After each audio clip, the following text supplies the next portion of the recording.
Welcome again. This is Greg Aden with Aden Leadership, and today I have a special guest. And I know I just said special twice because she's someone that I just met.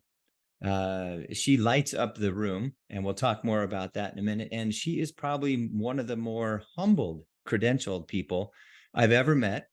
Her name is Molly Smith, PhD. She has a significant amount of educational experience, but I believe we're going to find out some of the reasons why she has spent the better part of her young life in education and what the purpose is for all that is. And without any more delay, Molly, how are you today?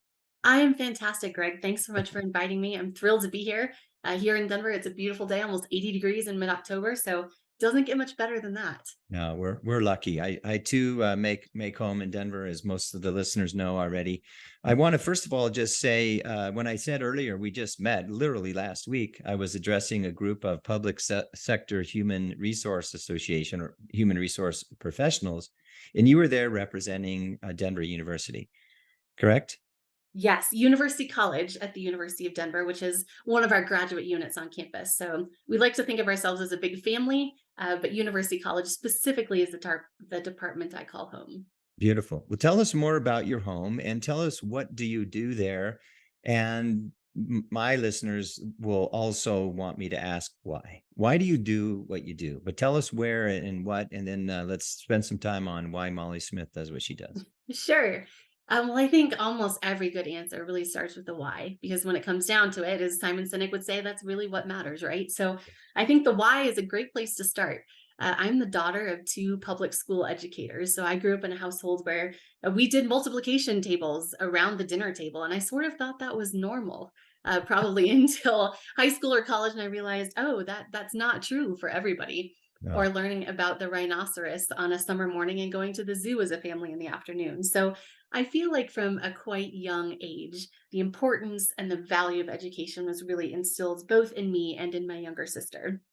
So it didn't take a lot of work for me to think about where my future career trajectory might land me to be in education in some way, shape, or form. And that obviously can take a lot of different directions. But I currently call the University of Denver my home. And sometimes I'll laugh a little bit and say, having done my undergraduate degree, a graduate degree, all the way up through a PhD, and now working on campus. I feel like I have literally and figuratively spent the better part of my adult life on campus. Mm, That said, it is a beautiful, spectacular place to call home. it is. And what a beautiful campus, but what what a better place to be is to be around those young and upcoming minds as you are young and upcoming relative to some of us, but you get to be around that all the time and see what lights these kids up and their desire to dream bigger and get an education that can give them opportunities throughout the world. I noticed you did some time at CSU as well. And I want to ask you, we talked about this off camera, but the University of Denver Morgridge College of Education, where you are now, you did a dissertation in Professor Who, a phenomenological exploration of working professionals who feel called to teach as an adjunct faculty. Tell us more about that work and what drove you to write that paper. Would love to, Greg. Thanks.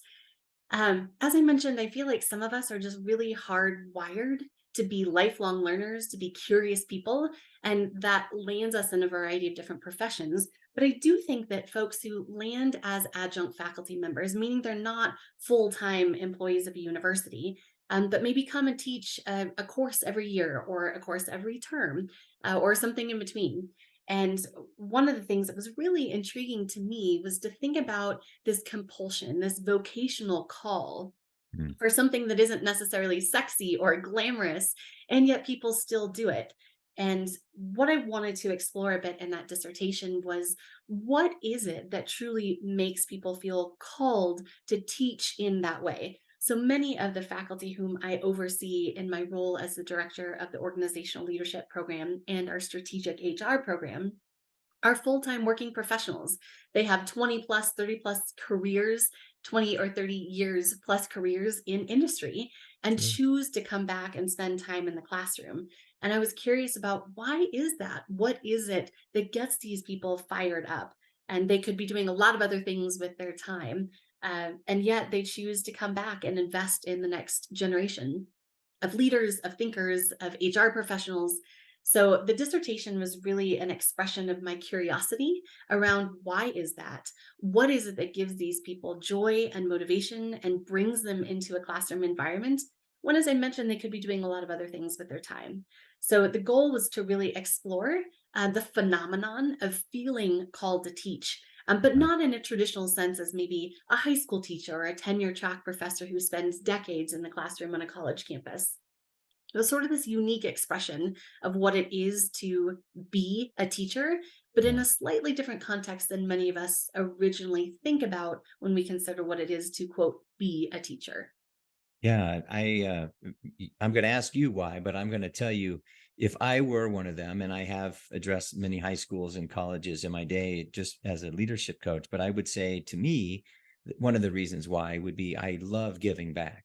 I love helping the future minds and leaders of our country. And as you know from my background, I'm a servant leader, and I believe in wholeheartedly that the most powerful leadership direction is servant leadership. So I would say being of service. Yes, you said it two or three different times in a different way, perhaps when they could be doing other things. And I'm going to go out on a limb, Molly Smith, and say that these men and women that are called to do this, they find so much joy in that they would almost rather be doing that than their job that they're getting paid very well on. And again, I may be way out of line, but what were some of the whys that you found out during your time in that project? I think you really hit on a big one, Greg, and that's the desire to serve, to give back. Some individuals feel a sense of commitment to their profession to say, once I move on and retire, who is going to step into my shoes? Who are Mhm. going to be the thought leaders that are going to move my industry, my field forward? And being a part of that for somebody else, I think is really inspiring. I think for some people, it's almost a spiritual expression of something that is so near and dear to them that the idea of seeing other people grow, maybe regardless even of what that manifests in terms of industry or career trajectories, but just this idea that I have something to give to the world and that compulsion to be able to invest in other people, I think is really compelling.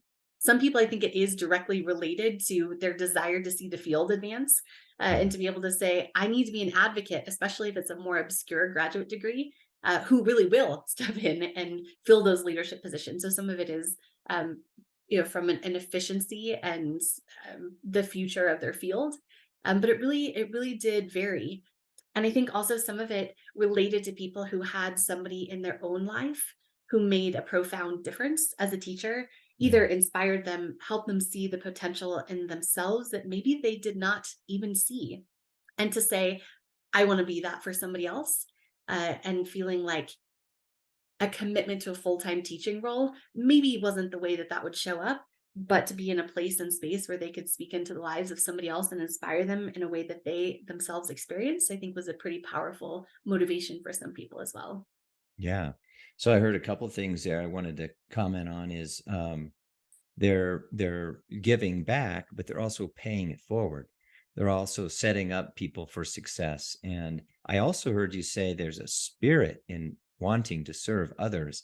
And it's not about the ego of a man or a woman coming in and saying, you need to understand what I have to tell you. It's no, they're sharing information so the people in the room can do with it as what they wish. So just beautiful work. And again, I said off air that you you have this way, and I mean, there was 40 people there, plus or minus, yet last week when we met, but your eye contact, your interest in listening to what I had to say and what others were saying when the room was full of conversation, you don't see that all the time.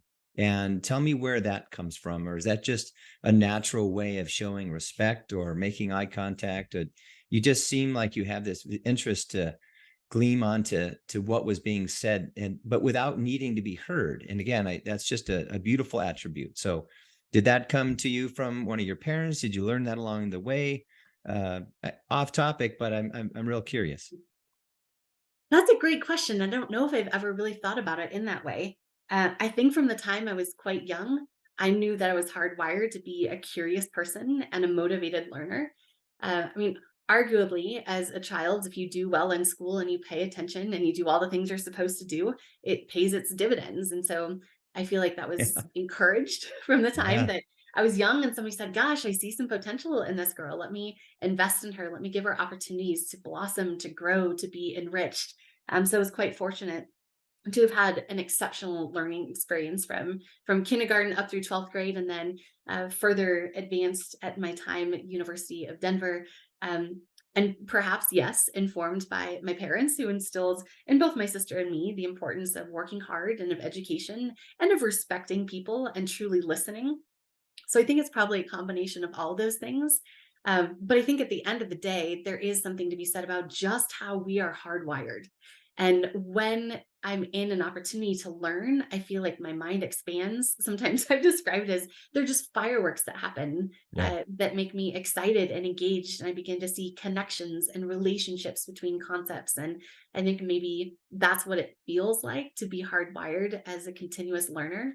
But there's just a deep passion and excitement and curiosity about the world around me, about what other people think and how they feel, and how that plays out in the way that they speak. And so I really enjoy engaging in that and love the way that it makes me think and expand my own perspectives in ways that make me think about new things. And I think another piece too, you mentioned that it was part of an HR human resource group. But I think some of us are also just relationally hardwired, Yeah. enjoying the company of others. Arguably, that can be characterized as extroversion. But I do think that there's a synergy that develops when I feel challenged to think and make sense of things, especially in community. And it was sort of a perfect coming together of all those components, I think, that began to light up those fireworks and made me think in exciting ways.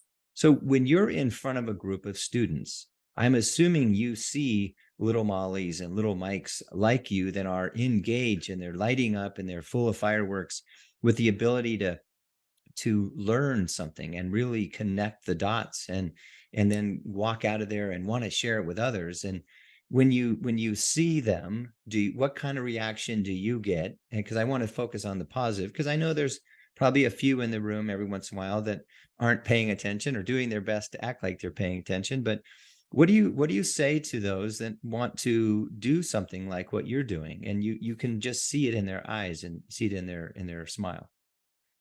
Sure. Well, I think I would say fortunate in that most of the classes I teach and the classes at University College are really geared towards full-time working professionals. So we're talking about adult learners. And what that means is these people Sure. come to graduate school because they have a deep desire and motivation. That may be career advancement, true. That may be sheer curiosity and maybe the love of learning. But for whatever reason, most of the students who land in the classes I'm fortunate enough to teach are there because they really have a drive and a motivation to be there. And in all honesty, that makes my job a lot easier Sure. because you're not fighting against a resistance to even be there in the first place, which I know is a luxury. And so the average age of our students is somewhere in the mid 30s. And I think that's a slightly different profile than some of the You maybe bet. children. But I think that some of the same principles apply, right? We want people to feel engaged. We want them to feel seen. We want them to feel acknowledged, heard, valued for their thoughts, opinions, and validated for the questions that they have. So I think that remains consistent regardless of the age of your student. But I think it's contagious, right? When you're in an environment where you get to feed off the energy and the excitement, the enthusiasm of others. And when you feel those fireworks happening for you, a good class is if I'm learning as much as my students are. And I Yeah. think that takes a certain type of disposition to be able to step back and say, I'm not always the expert in the room. I shouldn't be the expert in the room. I'm here to help facilitate conversation. And sure, maybe there's some finer points about how you put together a research paper or how you use appropriate documentation that I feel my responsibility is to help impart that knowledge and wisdom or guidance. But at the end of the day, we're really engaging as a community of learners. And being a part of that is as much of a joy for me as I hope it is for students. So when I see those moments happen, where students have an aha moment or something comes alive or the conversation takes on a life of its own, there's just something that brings me joy in that. And that ideally, I think classes could do more of that and depart a bit from this sage on the stage model where I'm here to impart wisdom to you. And just changing the script a bit and Yeah. saying, I'm here as a facilitator of your own learning. A lot of what you need to know is already inside. And Sure. sure, we'll scaffold that and build that through our assigned readings and materials and the content with which you're engaging through the course. But ultimately, how are we engaging together in a sense of meaning making that has value? And then ultimately, in the context of the classes I teach, can you apply that in a real world situation to be a change agent? So all those things when they swirl together is pretty inspiring. And those light bulbs that go off or the fireworks in students is really what makes it all worth it. Well, I loved what you said about, it's let's move on from the sage on stage, and it's all about me imparting my wisdom on you. I'm going to speak, and you're gonna take notes, because I do believe that the skill of facilitating a conversation amongst adults or kids is one that is we need to make sure that doesn't die, because the opportunity to encourage others to be curious about others in the same room about a topic or two or three is where the learning comes from, and we have a chance to lean in or lean out, share experiences, share our sadness, share our joys. And you and I chatted about something right before we got started, and I want you to share with the audience when you get lighted up, or when you're lit up and you're full of joy and you're full of passion, where's that connection to doing those things that you love, or following the people that you love? Where does that connection for you lead to results and productivity and being a better leader? But just start from the beginning here, because I believe this one topic might change the lives of several people once they're able to hear this. Well, I do think that there are things that bring us joy inherently, and being able to pick those threads up and really see them through gives you the power to be really effective and to do amazing things. And sometimes that does happen in a professional context. And I think there are many of us who would consider ourselves lucky to love the job that we do. I get to teach. I work with adjunct faculty. I'm in an environment that is rich and ripe for learning every day.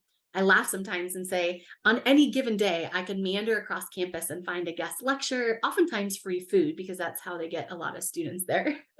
And so I love that. I truly love that.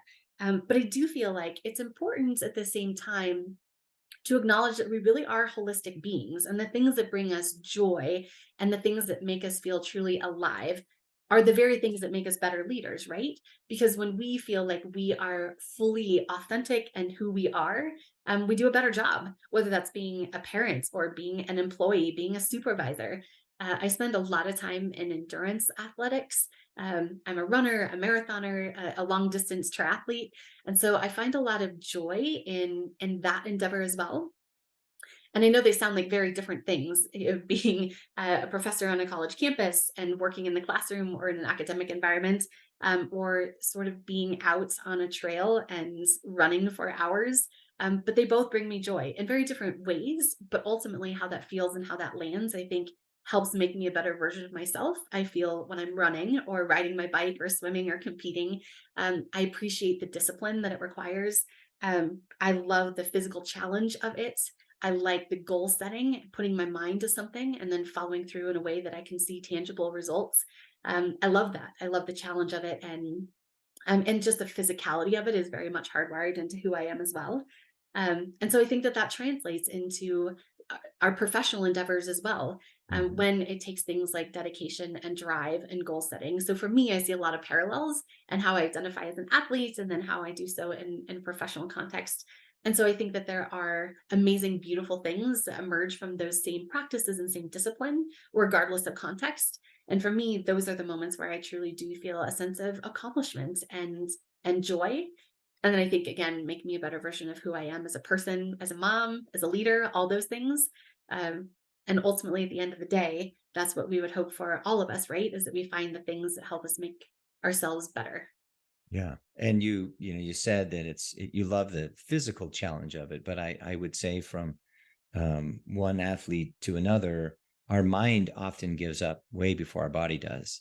And when we say we can, we can. When we say we can't, we probably aren't able to, but we can. We just have been told, we tell ourselves we can't.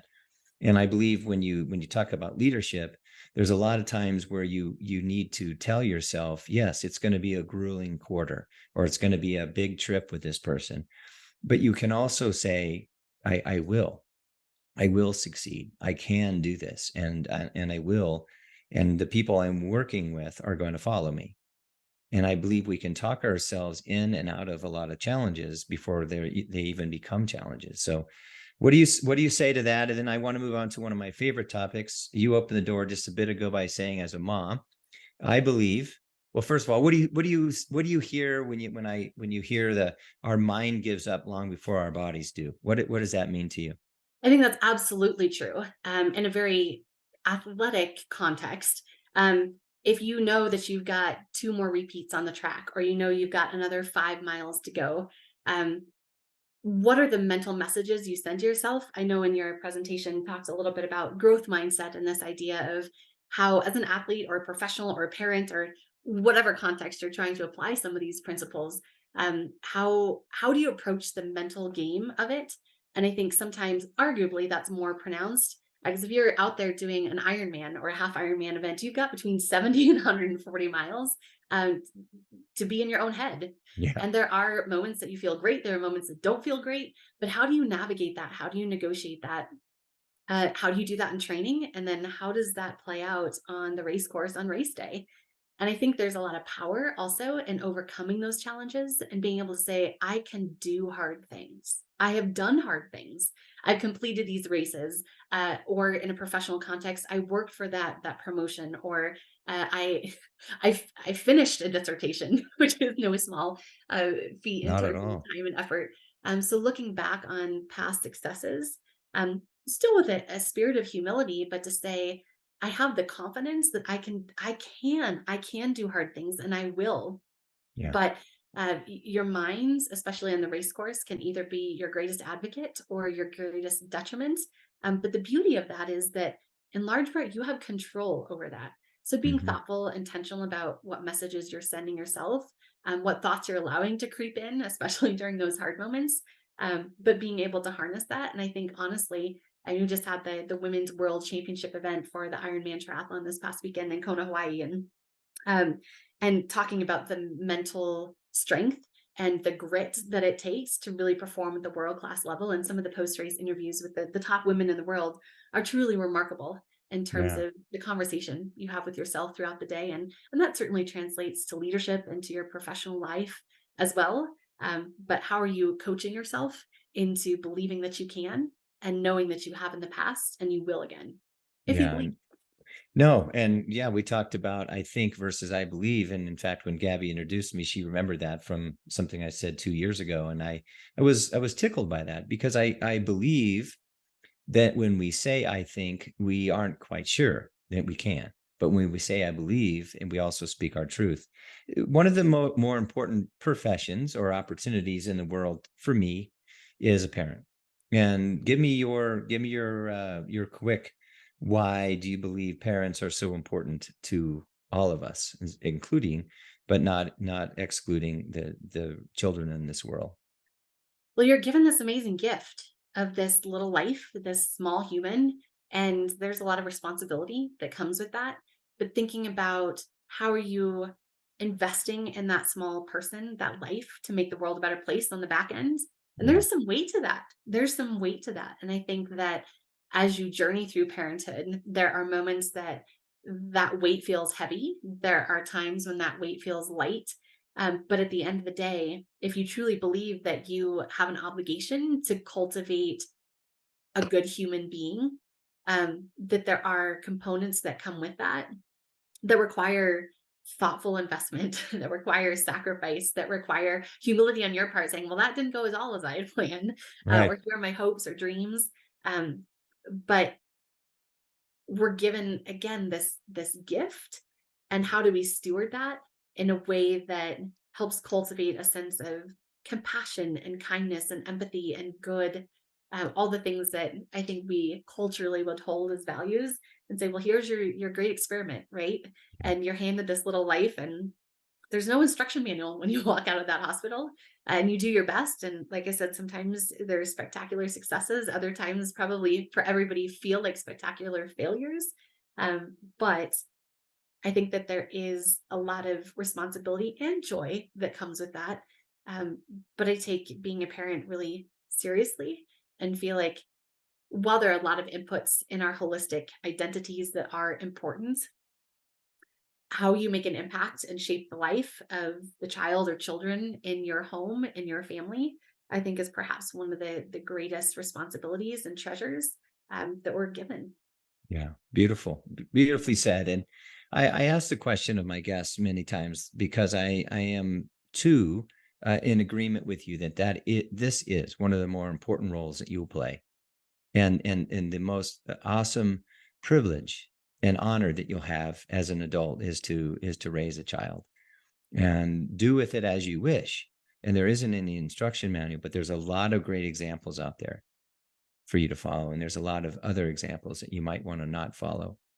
But they will turn out whoever they're going to be after a certain period of time. So all we can do is own that opportunity as long as we can, and then let them fly. But I just love the topic because I believe, like leadership, it's not a have to; it's a get to. Parenting is, you don't have to, you get to. And you might marry someone with kids, and all of a sudden now you still get to. You don't have to because it was a choice. But Molly, really enjoyed our time. It flew by. Is there anything you want to ask me? Anything you want to, a question that you want to pose to the audience that we can have in the write up of this particular podcast, and then they can seek you out with their answers.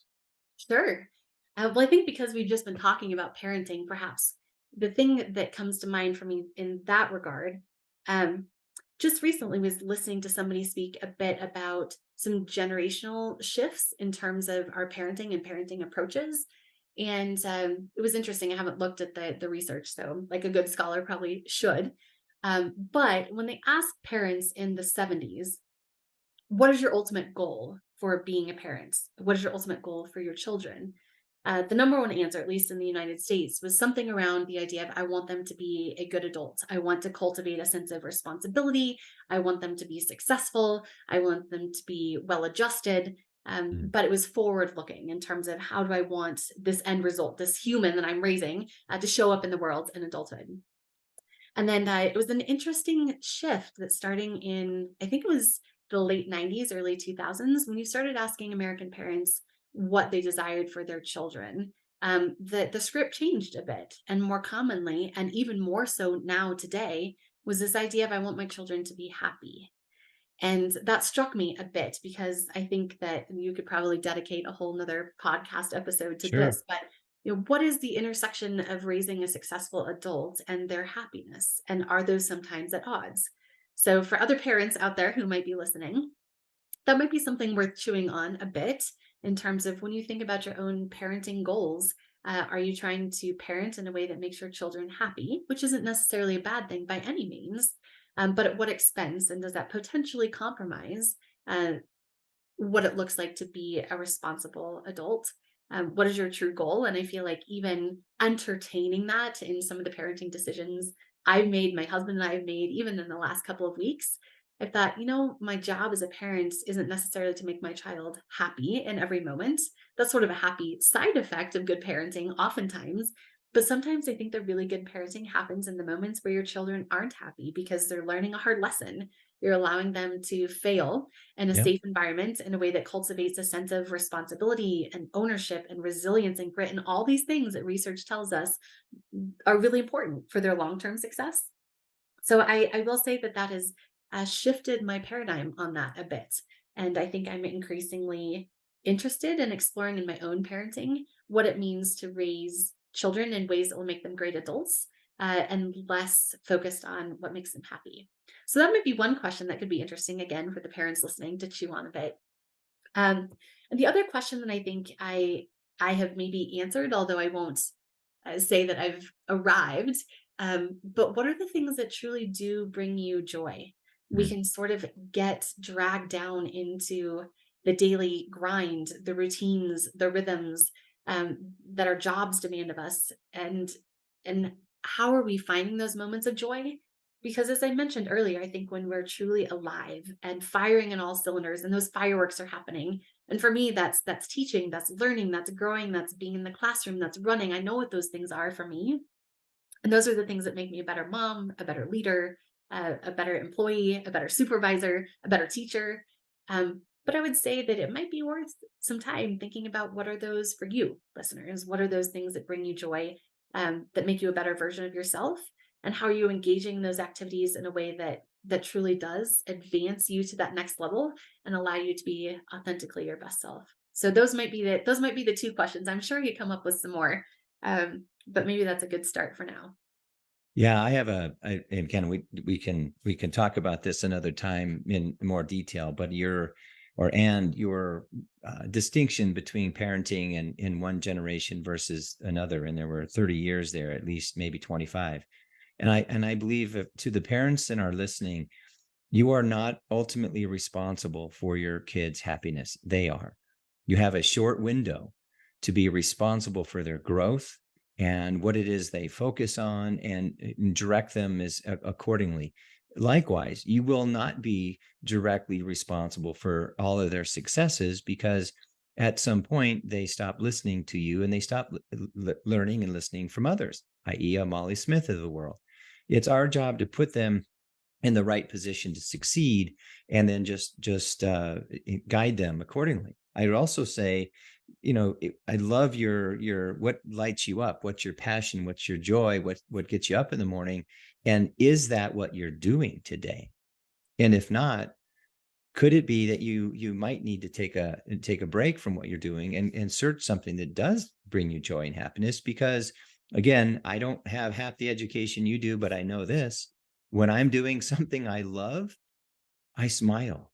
When I do something I love, I'm helping somebody else. And when I see someone else grow because of my intention, not because of my skill, my intention to share, that lights me up.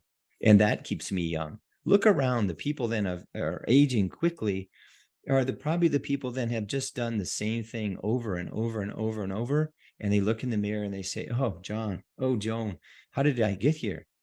Well, guess what? The same person in the mirror every day was answering the same question the same way every day. So your questions are meant to get people to think. And I believe that's one of the reasons I do what I do. I love to challenge people to think differently, not do as I said. Just think about what you're doing, and are you truly happy? And if you are, how can you be even more happy? If you're not, please stop and do something that brings you joy. And I don't know, I see your smile, and I don't know what your kids are like, but how you and your husband parent. I'm just going to go out on a limb, is you have a lot of fun together as a group. Yeah. Absolutely. When we're having fun, it makes everything better, right? It That is. doesn't mean it's always fun. Absolutely. But It outdoor sunshine and fun and fresh air, that combination for us at least has proven. I mean, as my husband and I are both athletes, so we want our kids out there hiking and biking and running around and playing and breathing fresh air and being alive, and the true essence of what it means. And as we mentioned earlier, Greg, you and I are both here in Denver.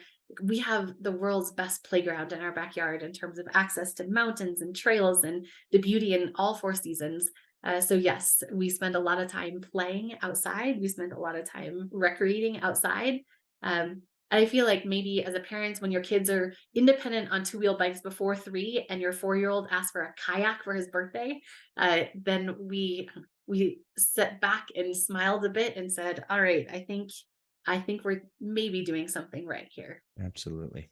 Well, God bless you, Molly Smith. Thanks for being on my show. And I appreciate you wanting to share who you are and where you're coming from. And I love your questions. And we'll make sure that that your questions get out there underneath the promo of this podcast. So without any more thank yous and how wonderful you are, so I'm just going to say again, appreciate your time.